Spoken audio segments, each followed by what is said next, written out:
Welcome to what may very well be one of the most important videos we've ever made. Now, in order to even begin this video, I must first establish this disclaimer.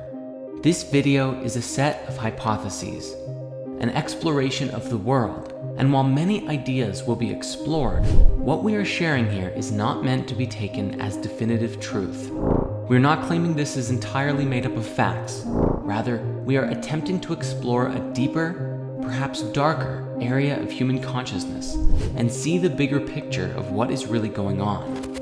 Please have your own experience, do your own research, and don't be afraid to go deeper down the rabbit hole, for the truth is often stranger than fiction. There's no denying that the collective human consciousness is in quite of a pickle today. It is chaotic and overtaking itself and all of nature. Because of the internet, we have nearly real-time access to information, and yet most people are only seeing a particular slice of the story.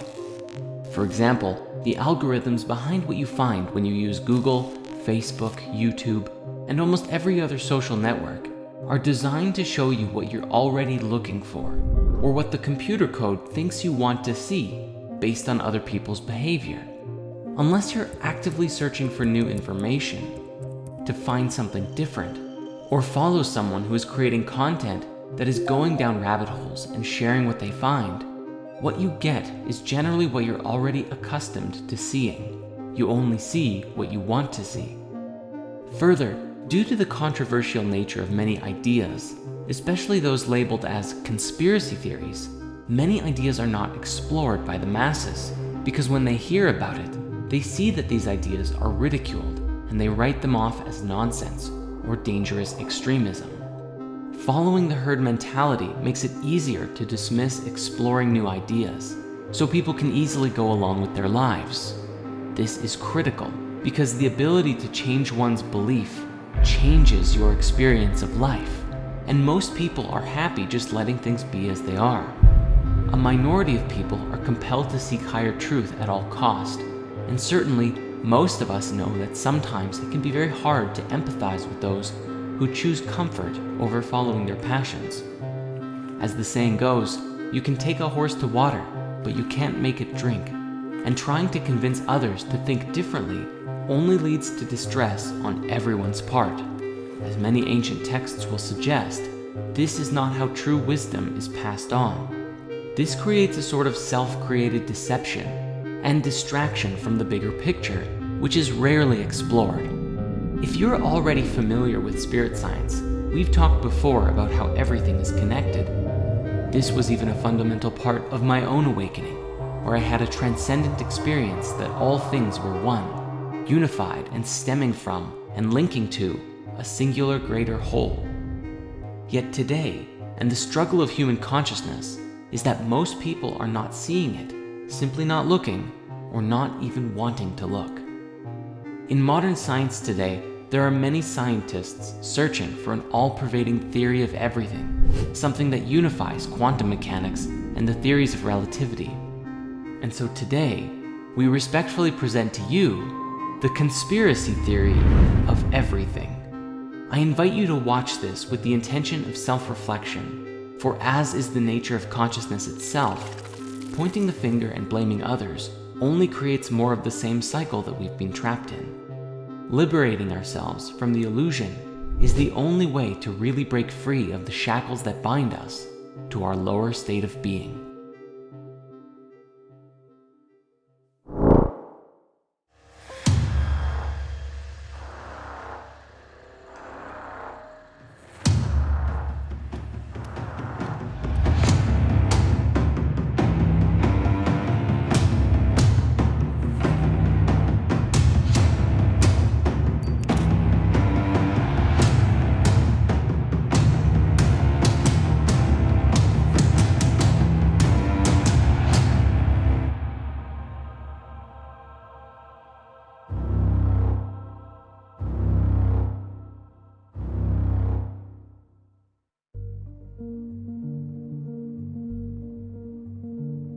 Our conspiracy theory of everything begins first with the demiurge. The demiurge is an ancient Greek and Gnostic concept describing a consciousness that is considered to essentially be the creator of the physical universe, but not the supreme creative force behind all things. A good way to explore this idea is through The Matrix, a science fiction story that suggests everything we think we know of as the real world is nothing but an illusion, a false world within which most are imprisoned, unable to effectively identify what is real. As people go about their day-to-day lives, they think that their world is authentic, but that every individual is truly plugged into an artificial reality severed from the real world.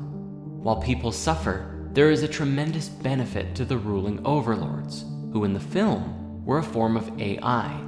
As it relates to us, this AI is in essence the Demiurge. The Demiurge was described as a force, a deity, or a consciousness who was responsible for the creation of the physical world and reality, return us to the higher realms, which became the ultimate goal of many Gnostic schools. This is where we find the roots of enlightenment and light concepts from around the world, which teach that within this world of suffering, we can release ourselves from the illusion through various forms of mastery and self-discipline, both physical, emotional, and mental. This, of course, takes considerable effort and intention to do so. In essence, transcendent people do what is hard, and that's why their lives are easy. People in suffering do what is easy, and that's why their lives are hard. Fast forward to today, there is a tremendous volume of voices from across the internet, exploring ideas, concepts, and sharing a metric buttload of memes. But amidst the voices of the masses, we find a new concept emerging and being discussed in scientific and even some mainstream circles.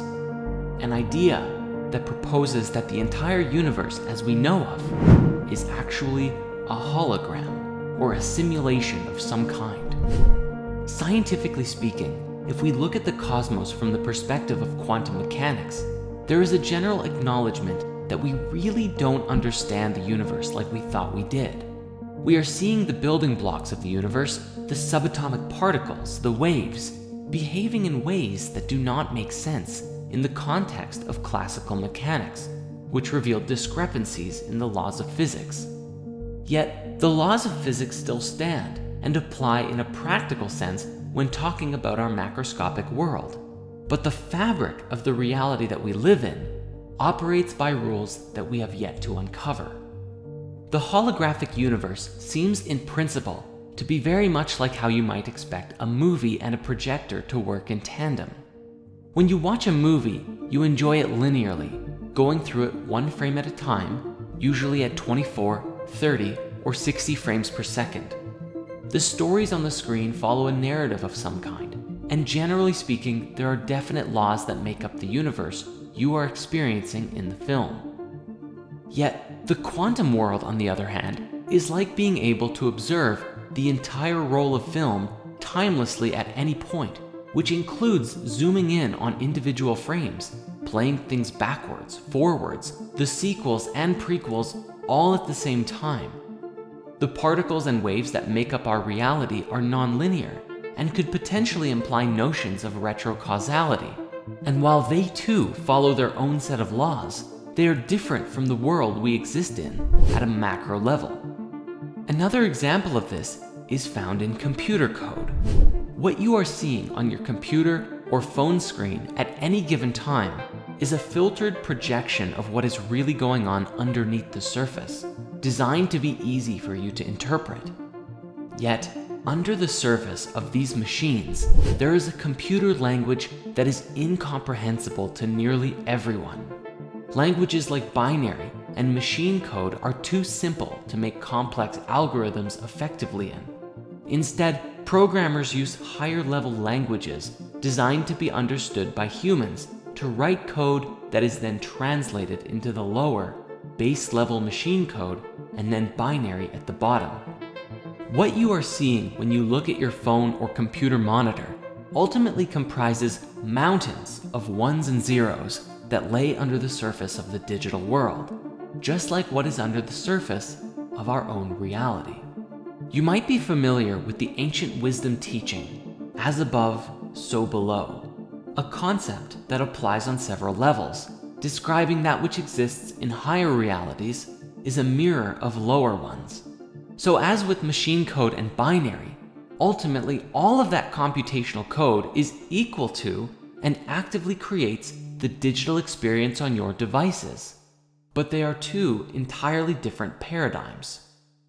This is the great challenge of modern science today, unifying quantum mechanics and general relativity, because we are unable to comprehend yet how the physical world and tangible substance, continuity, gravity, life, time, and consciousness emerge from this flux field of quantum information, which appears to operate by an entirely different set of laws related to statistics and probability.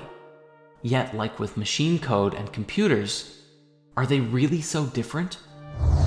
The question then becomes, as many are theorizing today, could our entire reality be nothing more than a simulation? An artificial reality that our consciousness is plugged into? There are some oddities that have been captured on camera that some people believe are glitches in the Matrix. Now maybe these oddities are fake, who knows? But as an example, we do have this curious clip of a bird who is perched in midair without moving before flying away. There was also this news footage from Russia several years ago that someone caught an individual levitating on camera. But when the guy with the camera called out to them, the girl dropped down and ran away. Now again, I'm not trying to say this is hard evidence of a real-life matrix, but it certainly compels curiosity. And this is what it's really all about. Humanity living in the question, in the mystery of life. And these strange occurrences that beg us to ask the question, what is the true nature of reality? Now, on that note, I encourage you to please do your own research and go down these rabbit holes yourself and make up your own mind. In this way, you become a conduit of free thought rather than following in the herd mentality of that which has been established for you by the powers that be and society at large. Even if the laws of physics as we know them today say that this is impossible, levitation or birds perched in midair, we also know that the laws of physics are incomplete. We don't even know how to properly fit gravity into our standard model of physics, and perhaps unlocking these secrets will change everything for us. And this brings us to our primary key, where we begin with our conspiracy theory of everything, the basis from which everything to come will build off of. The demiurge is, in essence, a lesson about the illusion of reality. That the entire world as we conceive it to be is based on what we perceive with our physical senses, which is a limited experience of the totality of that which exists in the whole universe. This idea suggests that the illusion of the cosmos is incomplete, and as long as we believe in only it by itself, we too shall remain incomplete. We are living within a material universe, yes, but there is more to the cosmos than just that. And as long as we choose to believe in this limited reality, we will continue to perpetuate its existence. It is only by embracing that which we don't know and asking the right questions can we break free of the fetters that bind us. In the Emerald Tablets of Thoth the Atlantean, there is a great deal of discussion that describes the human soul as a light trapped in the veil of the night, a metaphor suggesting that the night is the illusion of separateness, the soul disconnected from the supreme oneness, or simply trapped in illusions in general. Basically anything that is not the highest truth. It is the unilluminated mind that actively creates the reality that it perceives to be real, and as such, humanity lives out its days in the dark, veiled in the illusion of one's own beliefs, disconnected from any higher reality. This was portrayed excellently in Marvel's Doctor Strange, when Stephen denies anything beyond the material universe, and then is shown a glimpse of the multidimensional nature of reality, that thoughts are things. He is shown that all of us steer the reality field by our conscious intent. But yet, as we become complacent in the creation of our lives, we give up control of the driver's seat. But then the question is, who is driving the ship? Literally anyone and everything else. Carl Jung called it the collective unconscious, the collective mind field of everyone whose thoughts and feelings influence our own very decisions and actions by the concentration of their energetic weight. Whether it be the media, the news, advertisements, what your family or friends tell you, or things that you just happen across on the internet. Ultimately, all of it is processed by our egos, which shape who we think we are as we disconnect further from the nature of our being. So the question then becomes, what is the truth? What is the higher reality? And how do we connect with it? The ancient wisdom teachings describe that the quest for wisdom, or enlightenment, or the true nature of being, is a continuous journey into the unknown, and the illumination that we are active creators of our lives, not simply beholden unto the preconceived patterns that we've been following in. The great truth we must understand about the demiurge is that we are the ones who actively perpetuate its existence by believing in the physical universe as the ultimate reality. Your beliefs shape the reality that you experience, as Dr. Bruce Lipton has demonstrated through his work with the biology of belief. The beliefs and ideas that we hold in our minds can be scientifically proven to affect how our DNA and cells express themselves. If you believe you are a lowlife with nothing going on and will die alone and miserable, guess what kind of life you will lead?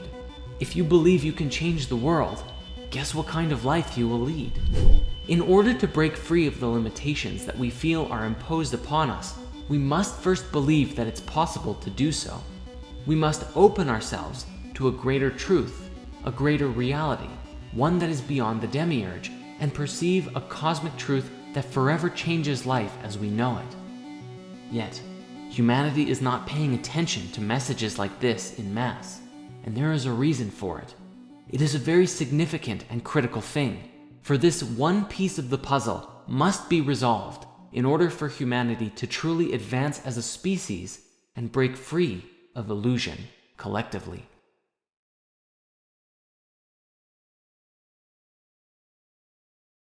But with that, the mysteries of who is behind all of this aside, how exactly do the world elite control human consciousness?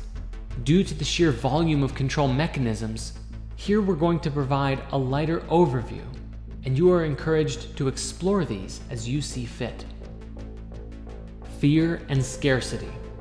At the highest level of control, fear is one of the most easiest methods to control the population in mass. This is a two-way street that binds the influence from the elite and us together, for we actively perpetuate the problem when we live from fear and scarcity, spreading it around to each other like a nasty virus. Fear can be used to corral people in all manner of directions, to take actions that are not in their best interest, or to give up their power and control to others. Our food. For the most part, all of the food that we're eating today is toxic, designed to subdue our creative energy, making us easily addicted to things that are unhealthy for us. Whether it's processed foods, rich with salt, sugar, and fat, or even our produce, which has been chemically engineered or sprayed with pesticides and herbicides. We can see this with Monsanto, who have actually patented seed and GMO production, disallowed the ancient practice of saving seeds, and ultimately controlled the food supply, but have masked it as providing the world food. We recently published a movie called Healing Your Body with Food, Spirit Science 33, which reveals the truth about food and where it comes from today. So we won't get super deep into it here because there is a lot to cover. But if you want to go deeper into this, please watch that movie after this one is done.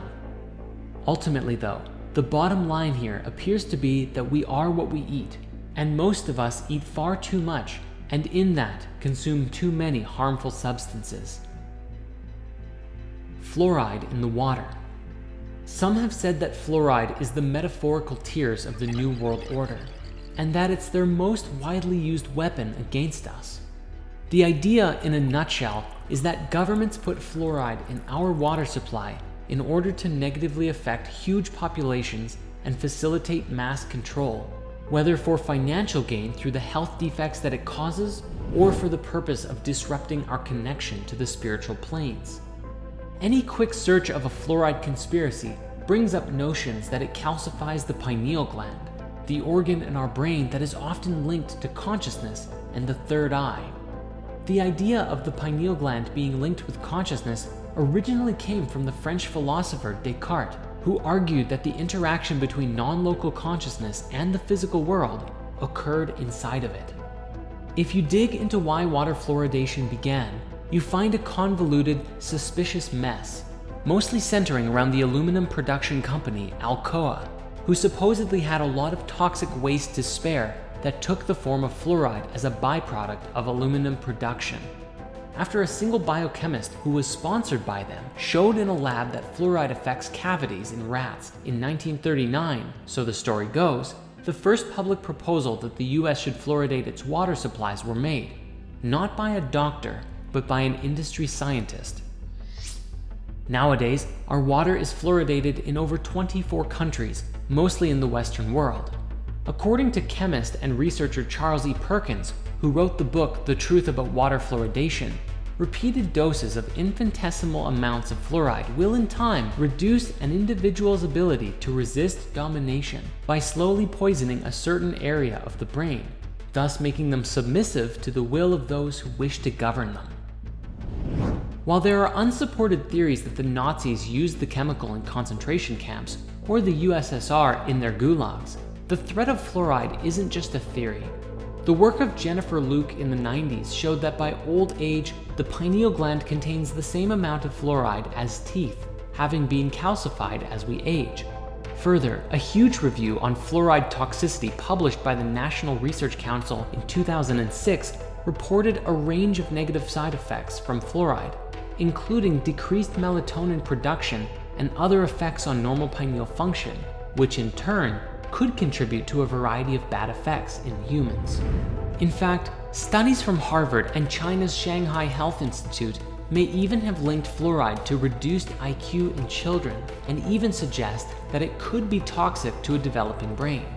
As well as being linked to certain types of cancer, it's also been shown to destroy the male reproductive system in rabbits.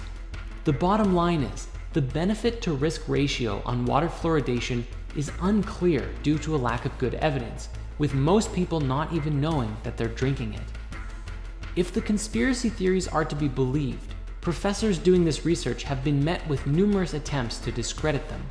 Stephen Peckham, director of the Centre for Health Services at the University of Kent and professor at the London School of Hygiene and Tropical Medicine at the University of Toronto, has had his research of water fluoridation rejected from dental health journals.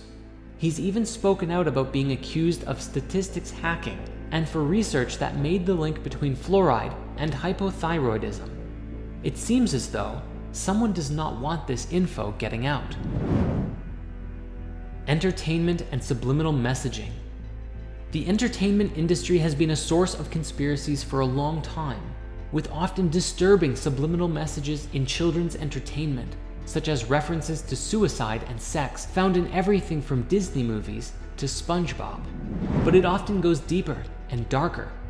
The entertainment industry, especially Disney, has seen several instances of hiring young children, making them into massive celebrities, making a fortune off of them, and driving them insane. This has also happened with the K-pop industry, with their so-called slave contracts that force the young singers into decades of servitude, having them work endless hour days and running them to the point of exhaustion. There are actually many instances of these young singers collapsing on stage due to exhaustion. This also links back to the conversation of pedophilia networks, for many celebrities have now spoken out about how bad Hollywood really is for pedophilia, including people like Brad Pitt, Elijah Wood, Evan Rachel Wood, and Corey Feldman. The news. The news often perpetuates a story that things are bad and getting worse. There is a consistent theme from the news of toxicity, and as people watch this in mass, we come to believe it, and thus perpetuate it. The people running the news command more attention by spreading this kind of information because bad news gets more attention than positive stories, and therefore, we continue to create this reality. When you are constantly looking at the world in a negative light, you are not looking at your own light. In fact, you don't even know that there is light within you. There is only darkness, shadows, and frightening imagery. And so what happens? But humanity falls further and further into a world of self-created delusion. It's also worth mentioning that even the local news is ultimately both written for and controlled by a unified source, regardless of the network. Just watch this clip and you'll see how bad it really is.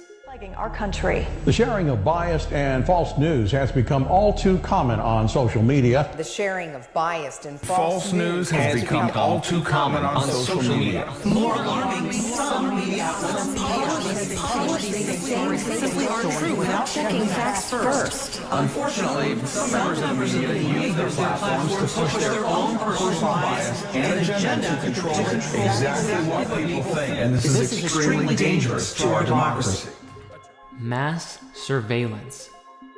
The Medal of Honor for revealing this really goes to Edward Snowden, the whistleblower who brought to the collective attention how the Secret Service of the US and UK governments had the ability to spy on literally everyone, tracking metadata, watching everywhere that you go, and what you're up to. The first program to be revealed was PRISM, which allows for court-approved direct access to Americans' Google and Yahoo accounts and everything in them. Then came Tempora, a British Black Ops surveillance program run by the NSA's British partner, GCHQ. This includes stuff like call databases, numbers, text messages, and even a secret court order requiring Verizon to hand the NSA millions of Americans' phone records daily. One of Snowden's most frightening statements came in 2013, when he explained that by using the X-Keyscore program, I, sitting at my desk, could wiretap anyone, from you or your accountant, to a federal judge or even the president, if I had a personal email. The NSA's top-secret black budget, obtained by Snowden, exposed the successes and failures of over 16 spy agencies comprising the US intelligence community, and revealed that the NSA was paying US private tech companies for clandestine access to their communications networks.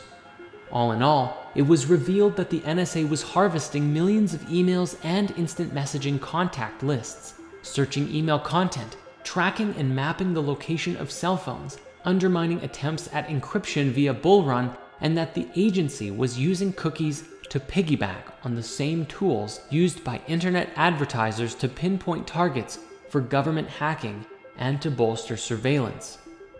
And yet, after all of this info being dropped, it has mysteriously disappeared from mainstream discussion. Our belief systems, we do it to ourselves. At some level, we have to take responsibility for ourselves. As easy as it may be to point the finger at the ruling elite, and there's no question, justice must be served, we must also recognize ourselves as a part of the problem through our own beliefs, herd mentality, and lack of mindfulness and unwillingness to strive for wisdom.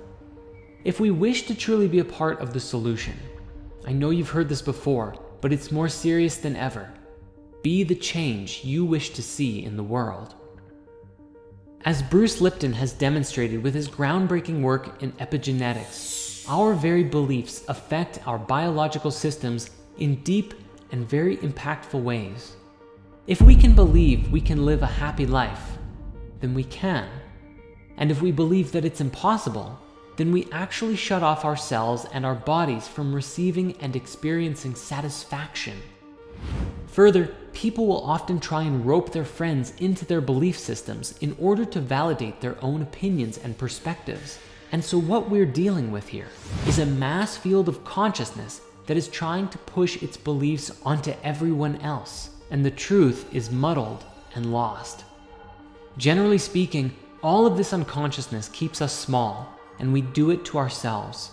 The collective mindset often appears to lack any interest in education, learning, wisdom, or connecting with truth, and in this may compel us to outrageous levels of stupidity. Now, at some level, we must be able to laugh at ourselves, because humans are notorious for often doing very dumb things. And in today's day and age, these things are often captured on camera and shared for all to see, which fills up Reddit and YouTube channels to no end. For example, scrolling through Reddit's Our What Could Go Wrong channel will bring endless laughter at the ridiculous things that people do every day. Yet, it is also a clear reflection of our lack of ability to generally exercise a higher consciousness on a regular basis. If we really want to evolve, we have to do better.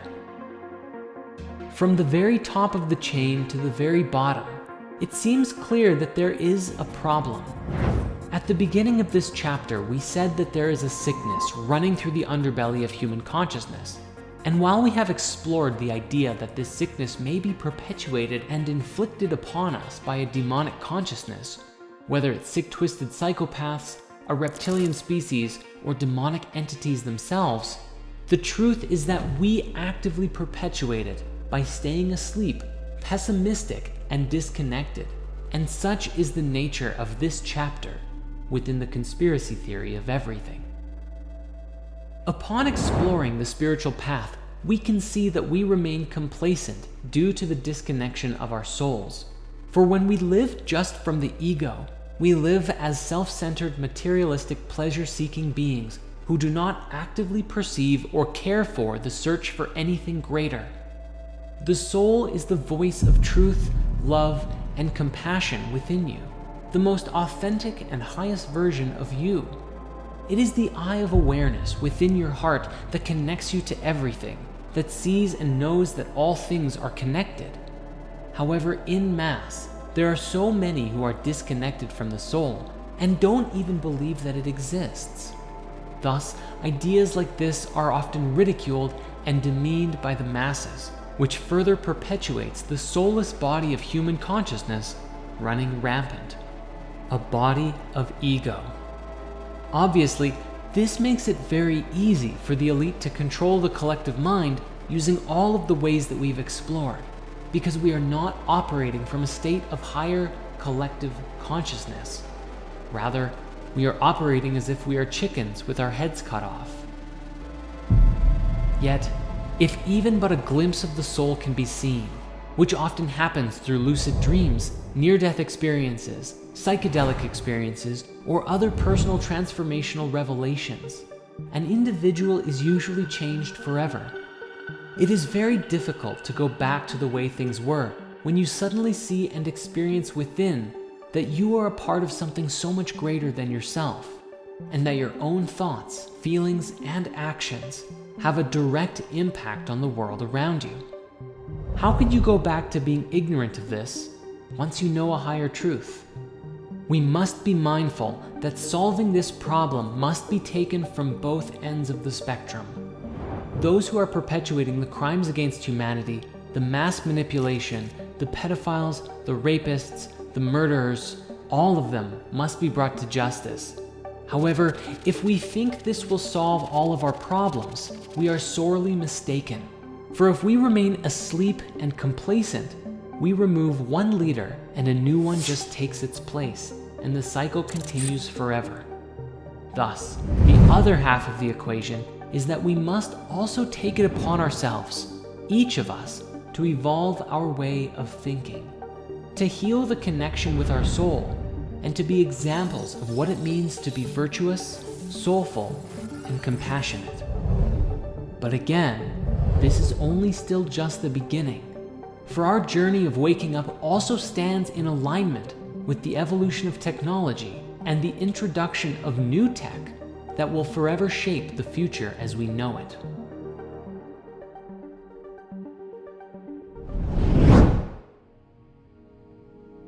The subject of extraterrestrials has mystified humanity for countless generations. The question of, are we alone in the universe, has inspired us to push forward and advance as a species in the search for life in the great beyond. But to this day, judging by the way people generally treat the subject, it would appear that we have yet to make any form of substantial contact. Yet, the awareness of a deeper truth that something is being hidden from us is regularly being leaked to this day. Let's start with some basics, which would be UFOs, which we all know stands for Unidentified Flying Objects, or as they're starting to be called today, UAVs, Unidentified Aerial Vehicles. It was shortly after the 2 atomic bombs went off during World War II that UFO sightings spiked around the world. Hundreds of reports of UFOs began to emerge in the decade that followed the incident, and it was in 1947 in Roswell, New Mexico, that things got really interesting.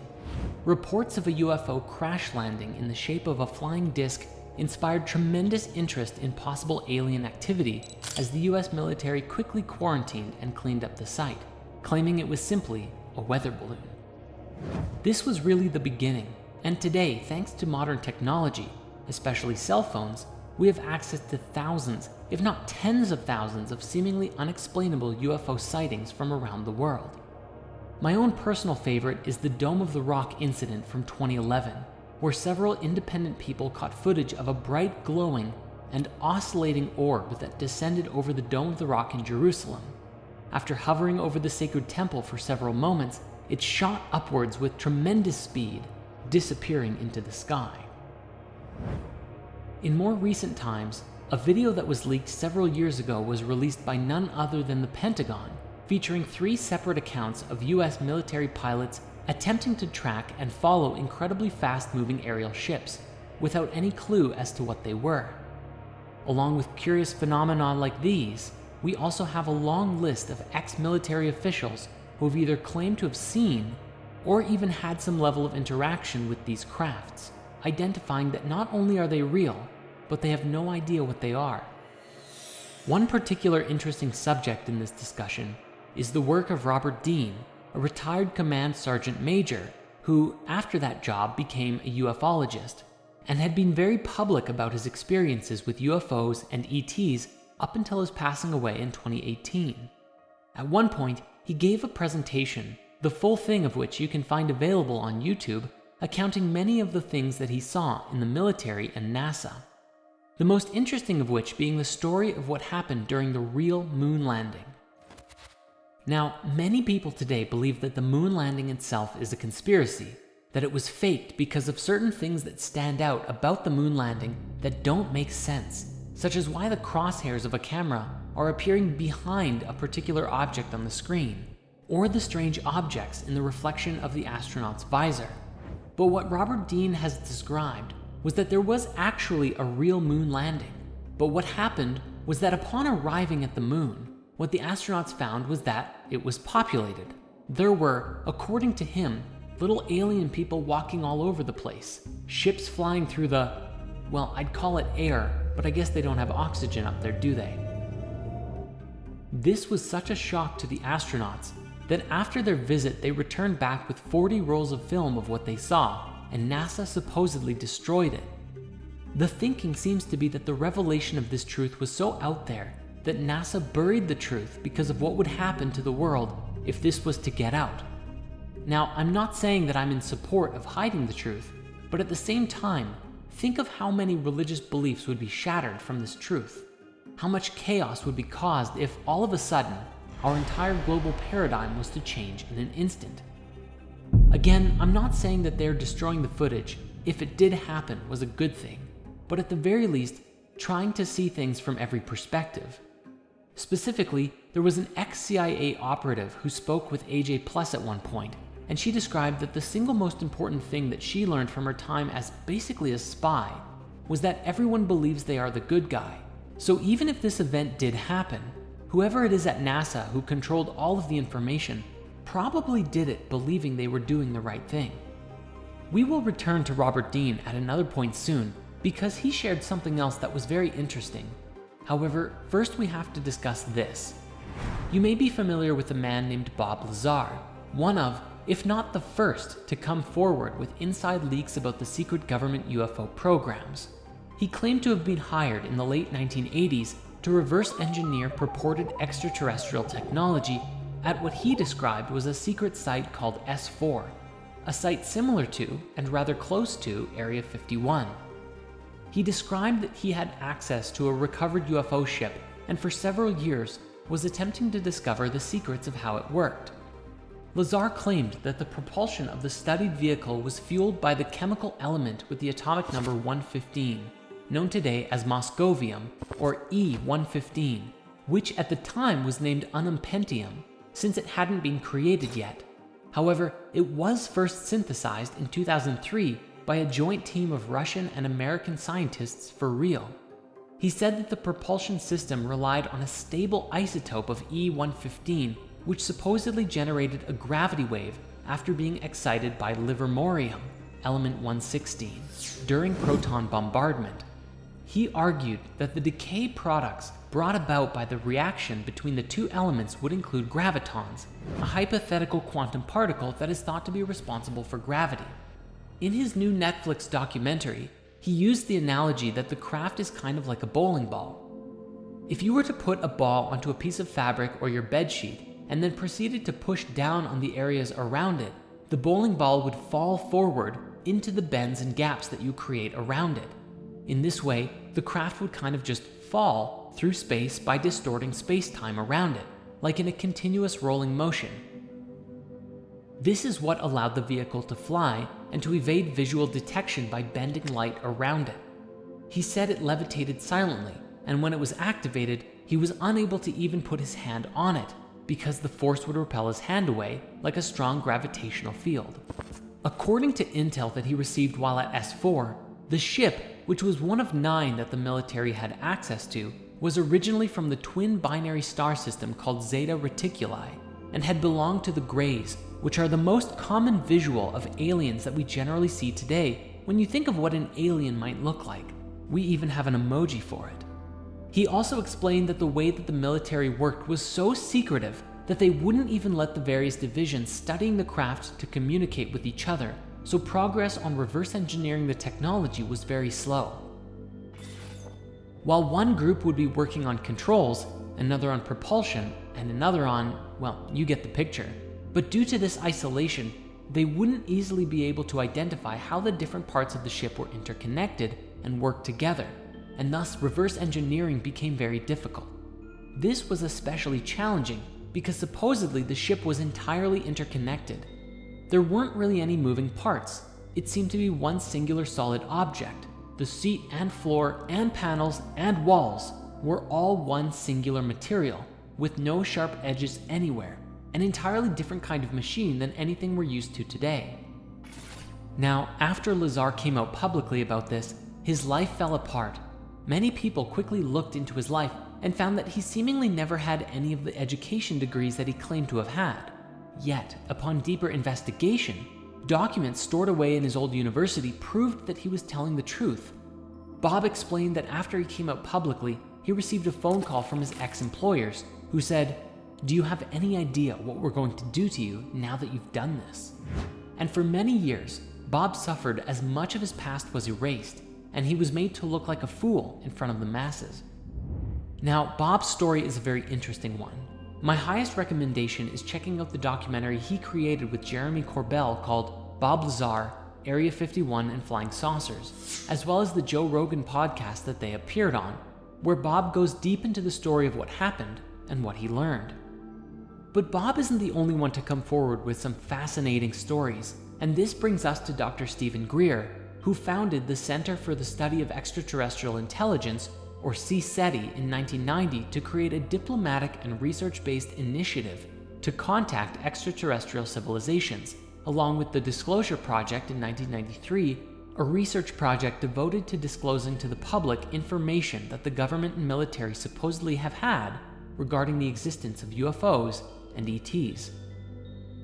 The organization claims to have over 3,000 confirmed reports of UFO sightings by pilots and over 4,000 proofs of what they describe as landing traces, evidence of UFOs landing on the Earth and leaving behind a sort of electromagnetic signature. If we pair this with what Bob Lazar said, it's entirely possible these ships could be bending light, entirely invisible to us, though perhaps not high-level military scanners. Dr. Greer also appeared on the Joe Rogan podcast many years ago and explained some very interesting things. What he received from a collection of over 30 documents from the NRO, NSA, CIA, FBI, and presidential briefings was that the way that these ships work and the way these ETs understand the universe is leagues beyond our own. What he described was that while today we believe that light is the fastest thing in the universe, this is only a barrier, and on the other side of the speed of light are laws that are governed by some sort of super consciousness, and that it is from this higher awareness that interdimensional travel becomes possible, and you can move throughout the universe nearly instantaneously without worrying about the speed of light, which is simply too slow to travel at if you're going from solar system to solar system, or especially across the galaxy, or even between galaxies. This is incredibly important to us because it's relative to the idea that consciousness and conscious thought actively steers the field of reality that creates the experiences that we have. This is a subject we will return to shortly. However, this conversation has one massive implication. You see, one thing that Dr. Greer explained was that the significance of alien life to us isn't really all about ETs at all, but about technology. The very instant that it became available would completely transform life on Earth forever. Imagine suddenly being able to travel to distant planets or explore the universe, and forget about having power to fuel the entire world's energy requirements forever. You'd have enough power to blow up a planet if you wanted to. This has tremendous implications to it, and may even be part of the reasoning for keeping the technology hidden for now. The question arises, is this technology hidden so that only the secret rulers of the world can have it? Or is it because humanity is not yet ready to inherit such a gift? One final piece in the ET and UFO conspiracy is the concept of the hoaxed alien attack.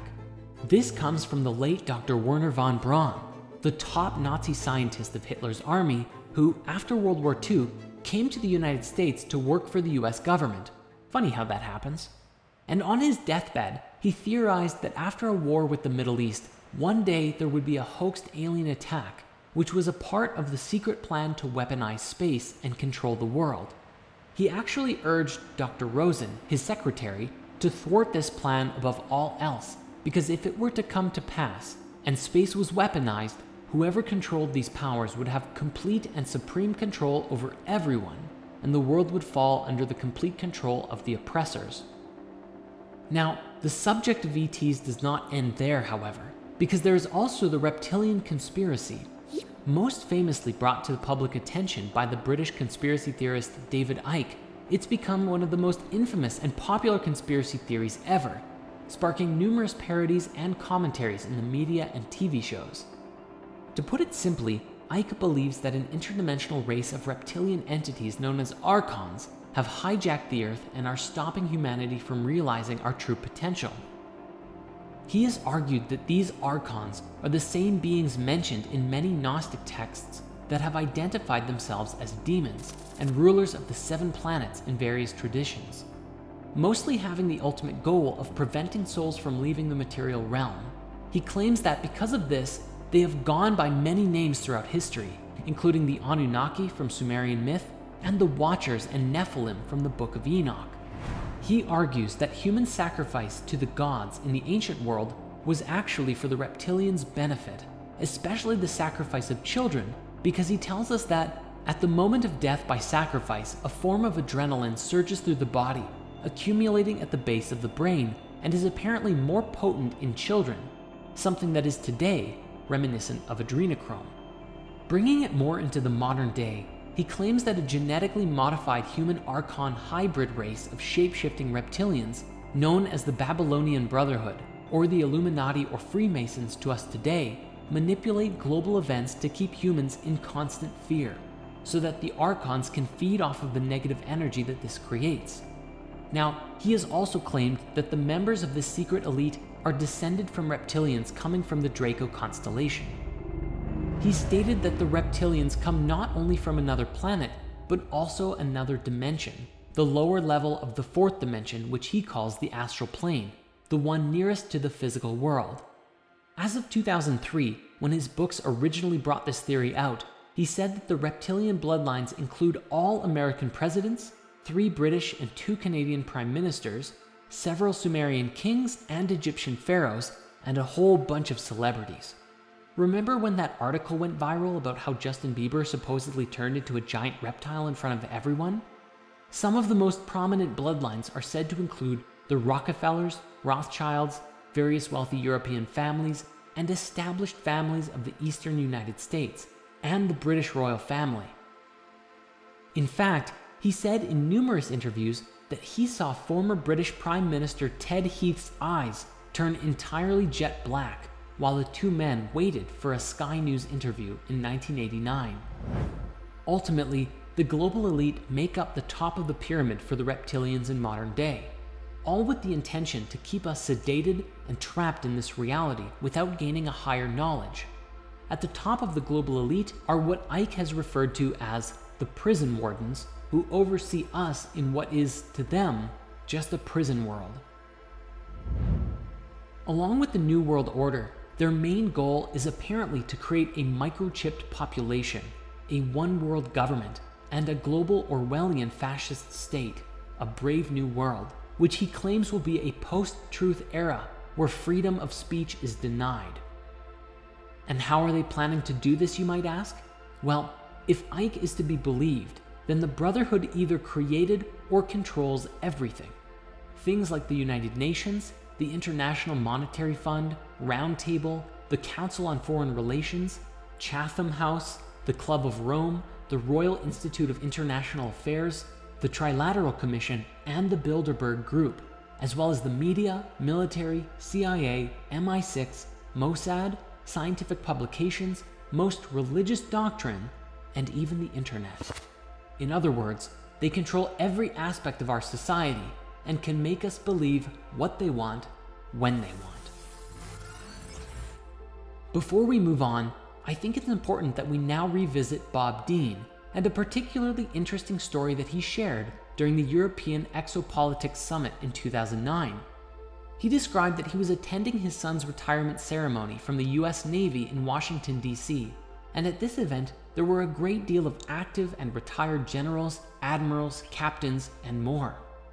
One particular retired Navy scientist approached him and said, "Hey, I know you. You're that retired command sergeant major who has opened up about the UFOs. I have a story for you. That my last government job was as a plasma fusion physicist at a top secret place outside of Las Vegas. And I was working there for 5 years with 2 guys who were not from here. They were from somewhere else.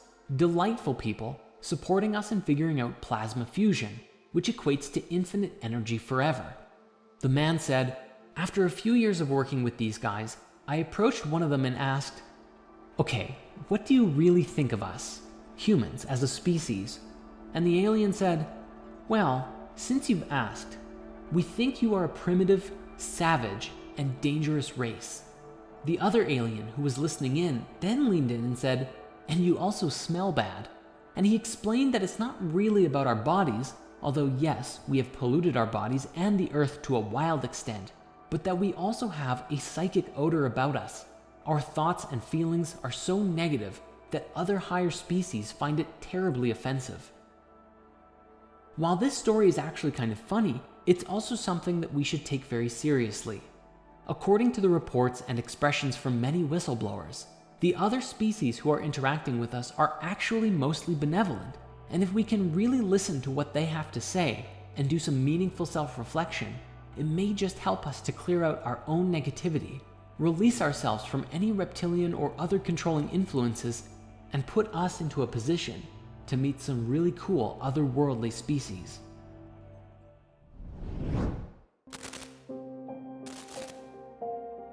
Know your customer.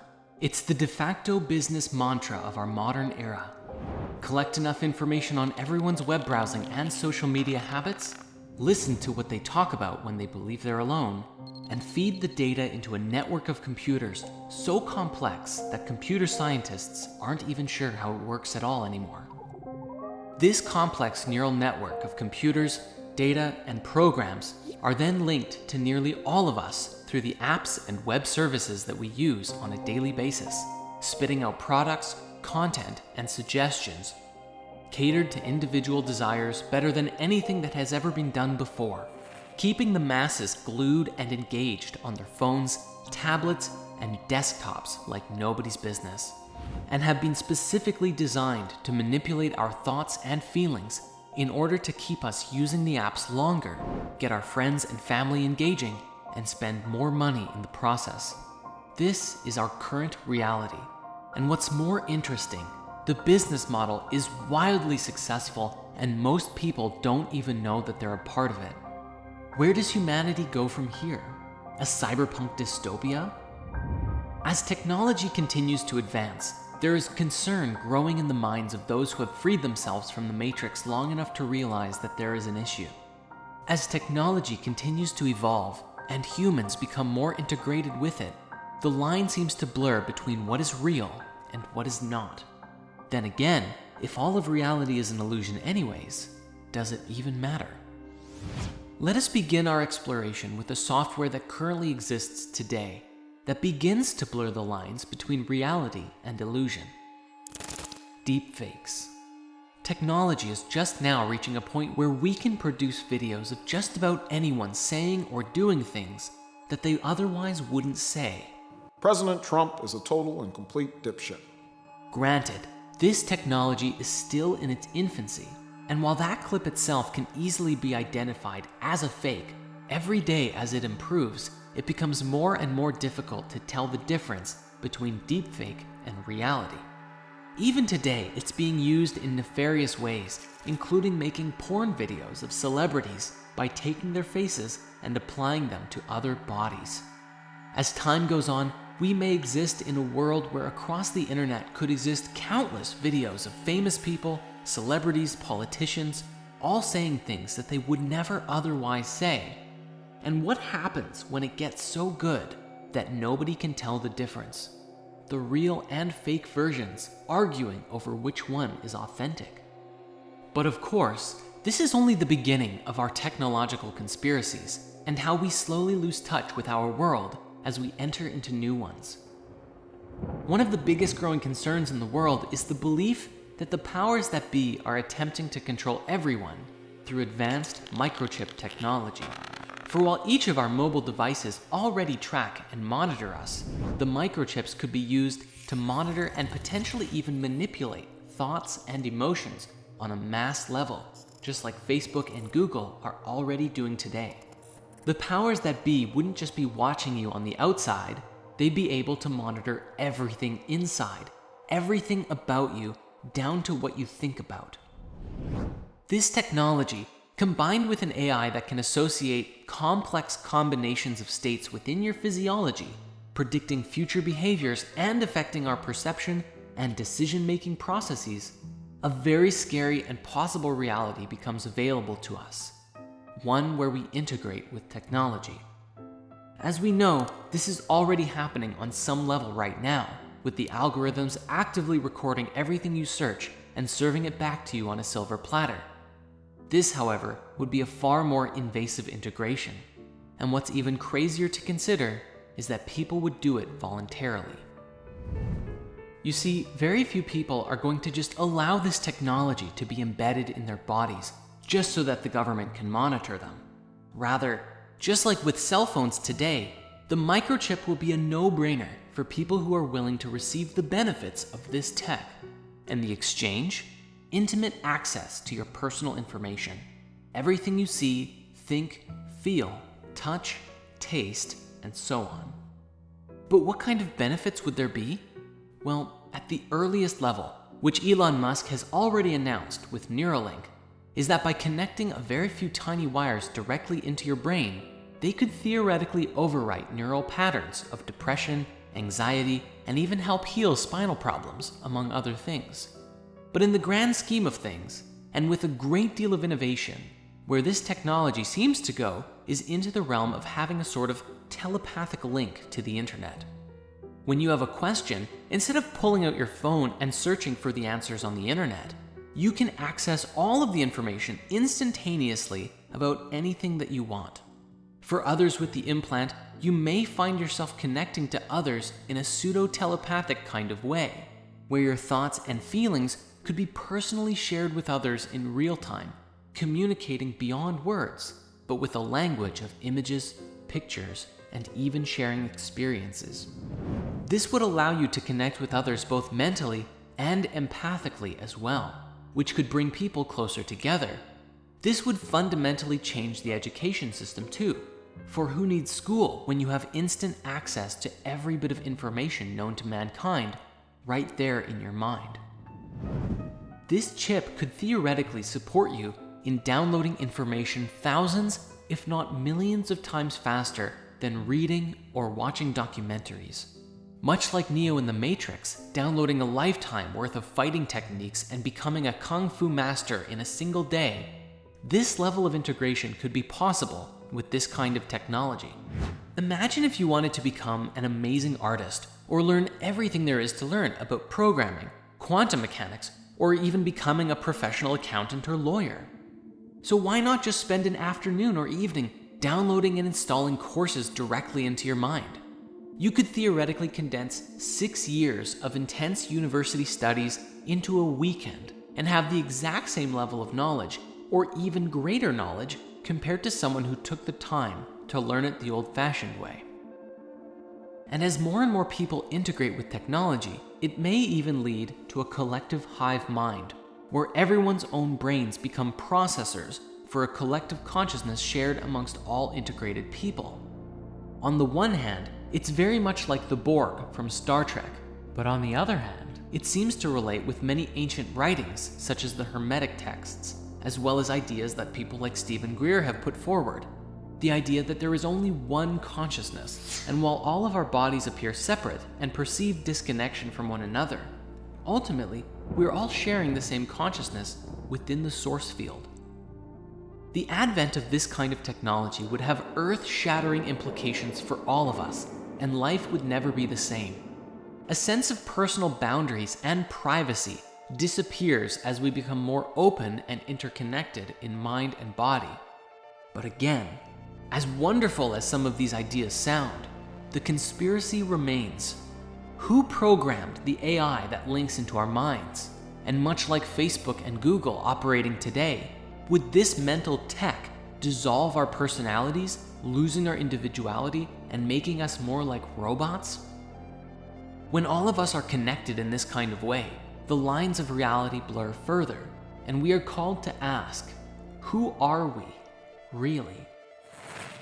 Yet the microchip technology is really only the beginning for how we might connect through tech, because where things could go are directly into the realms of something straight out of a sci-fi movie. Let us start with some rather inconspicuous innovations that could change the landscape of the world in a massive way. Perhaps one day, let's say scientists and engineers complete a prototype for an artificial eye for blind people. One simple surgery, and it's a miracle. People who have been blind their whole lives suddenly have the gift of sight. But it won't stop there though. Suddenly these people can see wavelengths of light that normal eyes can't, have an integrated zoom feature giving them binocular eyes, and even have an augmented reality display directly in their inner vision. These people could literally play Pokemon Go anywhere without a phone, literally seeing Pokemon all over the place. When cyborgs can not only see, but see better than someone with normal eyes, even people with fine eyesight will want this upgrade, and a new generation of upgraded humans begins. Even on a less invasive level, we have the ideas like the digital contact lens depicted in the new Brave New World series, which is a contact that hooks into receptors in the back of your eye, giving you a direct mental and visual link to everyone else in society. This could happen with prosthetics too, and in a way it already is, although the tech is still in its infancy. If someone loses or breaks their legs or arms in a terrible accident, they can one day get bionic limbs that are more powerful and capable than any normal body part, giving them super strength or super speed, at least up to the limits of what the rest of the biological body can handle. When this tech is available, of course some people will opt to have their arms or legs replaced by bionic body parts. This may even be especially popular in top secret super soldier experiments done by militaries of the world, have a desire to stop using it. All this technology, especially putting your consciousness into a game, will at some point give the game creators an awareness of everything about you, your thoughts, your feelings, your choices, and it would allow anyone with the know-how to monitor you on a very intimate level. And yet, most people will probably skip past the 50 to 100 pages of terms of service and press accept anyways, because the ability to shoot fireballs and fly is waiting for them on the other side of the sign-up page. And seeing the pinnacle of all of this together, as humanity grows and becomes more advanced and can even create an entirely robot body, if we can transfer our consciousness, our thoughts and memories into a machine, then we could exist with a robot body just like Ultron himself. When that day comes, we will be forced to ask, what constitutes a human being? Now, to some people, this already sounds amazing and can't wait for the future. However, the conspiratorial aspect of this comes in the form of a question. As we step into the next 100 years of change and beyond, who is really running the show? The foundation of the internet as we know it is rooted in algorithms beyond anyone's understanding, designed almost entirely for the purpose of profit and marketing. Who controls these algorithms? Who dictates what we see? Currently, our attention is essentially open to the highest bidder. But is it possible that the AI itself could take us all over? And if we are integrated into this collective mind, is it possible for someone to simply decide what we think and feel? Even when the internet was in its infant stages, people were fantasizing about free and open access to information revolutionizing the world. And while that tech did become available, social media has also come to the forefront and allowed some of our worst primal instincts like tribalism and manipulation to resurface with greater strength than ever before. To go deeper into this, we must acknowledge that we're all responsible for our own behavior. But as far as social media is concerned, how we use this technology is also beholden to those who created it. In a recent Netflix documentary called The Social Dilemma, several ex-employees of many social media tech giants like Google, Facebook, Instagram, and more sat down to reveal what they had inadvertently created with this pioneering technology: a monster. They explained that they have created a world in which billions of lives are affected by the decisions of a small number of programmers, a social reality in which, through the way that the apps and software work, it facilitates very small and subtle changes in the way that people think and feel. It's so subtle that you don't even know it's happening, but the result is that most of us end up living inside of a delusional bubble, seeing only the content that we're already exposed to seeing. And this software can even help us create negative responses to people who believe anything different than us. The technologies, they explained, are designed specifically to get as much engagement out of you as possible, to get you spending more and more time and then more money just by browsing these social media sites. Really take a moment to think about that. Every single thing that comes up on your own social media feed was put there by an algorithm that was trying to get you to keep scrolling, to warm you up to spending money with an ad, or continue to foster engagement by connecting with other people and bringing them back to the app too. A supposedly leaked document from a marketing presentation for video games showed dozens of pages, plans, and methods to use AI and data collection on the target gamer to determine when they were more likely to buy in-game items, and aggressively market to them by displaying offers at those times. Audio captured by the devices revealed to the AI the gender and mood of the player, and found that Wi-Fi signals could reveal their location, such as if the player is in the car or in their bedroom laying down. The AI would also pick up mouse movements and typing speed, revealing levels of engagement, determining how best to serve these ads to the individuals.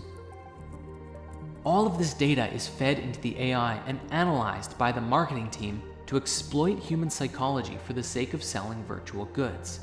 The presentation goes as far as using voice tone analysis to determine when players are slightly, moderately, and severely depressed, and then reduces the use of emotion-based advertisements and switches to logic-based advertisements, which were shown to be more effective in a depression. You can imagine what other tactics they might be using, and combined with their ability to manipulate the game to influence your state once you purchase more from their store, well, we weren't kidding when we said technology can be used to control us. Even if this presentation was fake, everything mentioned in it is well within the demonstrated power of AI today, and if it hasn't been integrated yet, you better believe that someone is working towards it. One singular and perhaps most critical questions we can ask ourselves in relationship to this new technology is, what is truth? How do we define and collectively agree on truth?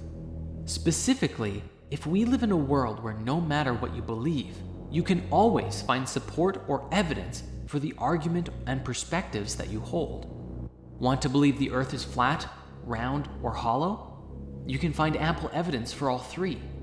Are you left-wing, right-wing, extreme center? It doesn't matter. On the internet, these ways of thinking are both the greatest and most logical and perfect way of thinking, and the most destructive way of thinking that is destroying our beautiful planet, all at the same time, depending on who you ask. Thus, the question of truth becomes a pertinent one. How do we, collectively as a species, find truth together? This is a question that we will revisit further down our path. Regarding the modern news and entertainment industry, we already know that the masses are manipulated daily to think and feel and respond in certain ways. And with the insights offered in the social dilemma, it seems as though our social media is also encouraging us to begin behaving in hive mind mentality. This technology appears to cause us to stop becoming unique individuals and become just a cog in a massive machine. And this is where there's a pending issue with the integration of technology. What's to stop the AI from changing the nature of your being based on who's advertising to you in any given day on a deeper level than ever before? In the world today, as people have negative responses to news or events, this fuels more negativity around the issue. Not to mention, the news actively fuels more negative press and stories on a daily basis, so that even if there's a lot of good in the world, the negative stories always seem to get more attention. Conspiratorially speaking, there is more and more evidence that shows that consciousness actively steers reality, that our focus and what we focus on dictates what kind of life we experience. People with hope for the world are driven to create things, but people who focus on all the negative stuff in their life generally have more anxiety around things that happen and become stuck in their own fear. The coronavirus pandemic was a great example of this, as we saw mass divisions from people wearing face masks and generally being scared of potentially spreading this thing, and those who just relaxed into the quarantine and said, all right, we're here, and I'm going to use this as an opportunity to create some meaningful change, at least in my own life. And they did. If Facebook and Google are steering the mainstream narrative, then they ultimately have a massive influence in the direction that society goes. They could design their systems to create peace and prosperity in the world, but their core focus is profit, which is good for business. So why would they change their business model? This couldn't have been made more evident by a personal quote from Mark Zuckerberg, founder of Facebook, who actually said, "What's good for the world isn't necessarily what's good for Facebook." Yes, he really said that, and he owns one of the largest companies in the world, influencing the lives of billions. Even if humanity was connected digitally with all of this access to information, such as consciousness integration and all that, unless you were actively looking to download and install books and wisdom into your mind, it's all too likely that the focus of our collective mind could be hijacked by advertisements, entertainment, or other things. The exact same as how we are constantly distracted by social media today, and this could even be used to steer our species in the direction of whoever or whatever was pulling the strings. At this point, it almost appears as though this kind of technological integration is inevitable, and if you're conflicted about it, you're not alone. On the one hand, the ability to read every book you ever wanted to in days, or learn more about yourself and the universe in such a short time, or master Kung Fu, is very appealing. On the other hand, if your mind can be controlled or even forcefully steered in any direction by someone else, then is that really a paradigm that we want to be a part of? I imagine that there will be some big turning points for our species in the journey of development of this technology. But if we can learn to do this in an open source way that allows each and every individual their own sovereign right to freedom of thought and feeling, and actually choose what they share with the collective mind, well, I don't know. I'd be curious about the potential outcomes of this. The silver lining we have going into this is how the process mirrors what the internet of today brought us, good and bad. If we can learn from our mistakes and take that wisdom at a large scale into the new paradigm, we have hope. Even if its temptations still clutch the majority of people, a select few can guard the light and guide others into an enlightened cyberpunk reality. You can start practicing right now by being mindful of how your relationship with social media truly affects your life and the lives of those that it connects you with, and hopefully pass that wisdom on to future generations. If a great positive shift doesn't occur, we will forever be destined to repeat our mistakes on greater and greater scales until we finally do.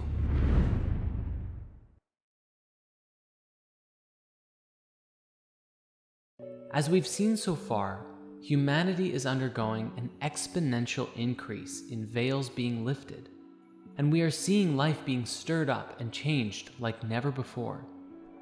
One analogy we might use here is as if humanity has been in the dark for so long, isolated by socioeconomic and cultural divides, and yet with modern technology, it would seem as though the lights are collectively turning on. But now, there is so much light all at once that it is blinding. And despite our access to so much information today, we are still just as blind as we ever were.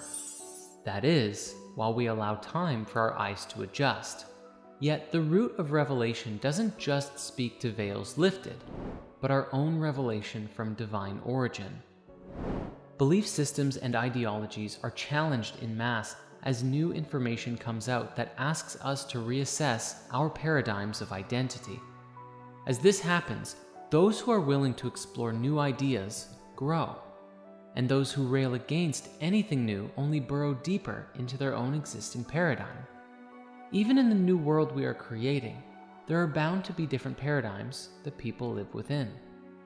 We must remember that some people are filled with hate, negativity, and suffering, all of which are descending from their own pain, which inhibits their higher consciousness and keeps them rooted in a lower vibration. This does not mean that they are bad people, for the only true remedy is compassion. No matter how far disconnected from their soul someone may be, they can always come back to the light. However, the only way for this to take place is if they genuinely want to, for unless someone seeks their own salvation, they will never end up finding it. Thus, it doesn't matter if someone spends their time living in a VR reality for years, abuses their bodies, or even in some future reality travels throughout the universe. All paths through life can be taken, but only one path leads to the liberation of the soul. This is the path within. May this be a lesson for all of us too, for if we are afraid of the darkness within us and others, and we attempt to quell it by attacking it with anger and hate, then we lessen our own vibration and reduce ourselves to the same state of consciousness as that which we are fighting against. Evil begets evil, and in the words of a wise Jedi Master, fear leads to anger, anger leads to hate, and hate leads to suffering. Hence, the true solution to the salvation of humanity, or the reconnection of our souls as we discussed so long ago, is through genuine and authentic compassion. By elevating our own consciousness to such a degree that our light radiates to those around us, and we become instruments of sacred transformative change by the goodness that we embody. And while this may sound to some like spiritual woo, the discoveries around this today have the power to radically change everything we think we know about both science and religion. These discoveries speak to a deeper, basic, and more intrinsic understanding about the nature of who we are and our place in the cosmos, as well as the abilities that we have and may inherit. Speaking to the nature of consciousness itself, these discoveries are so paradigm-shattering that life on Earth as we know it will never be the same once the knowledge becomes commonplace among the people of the Earth. That is, if it's ever allowed to get there. For a long time, our perception of spirituality has been governed by the religions of the world, and our perception of the universe and the nature of life has been governed by science. Movies like Zeitgeist outline and identify ways in which the religious institutions have monopolized people in a myriad of ways, while others today, such as Dr. Rupert Sheldrake's The Science Delusion, demonstrates how science has been used to shepherd people into a mindset, keeping us locked into a paradigm of physicality and nothing more. Further, these two voices of science and religion have been at odds for a very long time, sharply criticizing one another, or otherwise outright refusing to acknowledge each different perspective, or their many merits and wisdoms that they bring forth. Despite this, today new revelations about the nature of consciousness stand to shatter the illusion of separateness, destroy the dogma we've clung to for so long, and give us a foundational blueprint to create a new world for ourselves. Truly, it's how we can create heaven on earth. All that's required is our complete participation. One example of this is found in the work of Dr. Bruce Lipton with The Biology of Belief, which explains with profound scientific logic that our beliefs and self-identity are a product of our environment, and that as we think it, so shall we become. His work describes that if we spend our lives believing that my family had a hereditary disease, so I'll get it too, you are consciously and subconsciously programming your body with signals that will facilitate you creating that outcome. And of course, this belief and others can come from our parents and family or the environments that we expose ourselves to. When we look at all of our childhood programming together, we find today a mashup of countless different media programs and entertainment, news stories, passed down rhetoric and ideas that we received from friends and others around us. Who we are today was shaped by the world, and while many of the lessons that we received growing up were good and valid, many others were simply long-held beliefs that have been passed down for generations, yet may not hold our highest interest at heart. These beliefs shaped our perspective of the world, and in that, how we behave and act, which leads us to create our destinies. As it would seem, many of the belief systems we hold on to disempower ourselves from being able to live our lives to the fullest. Further, many of the largest industries today are built upon previous paradigms, and so their continued growth means the limiting of this new understanding. For example, we return here to the pharmaceutical industry. If you help someone cure their depression, it's very difficult to justify charging them thousands of dollars a year for a prescription. It is far easier and much more lucrative that their depression or illness will be with them for a very long, long time. We must understand that the environment has played a very significant role in the creation of our collective reality, even from the moment that we were conceived, and all of the experience that we've had since birth.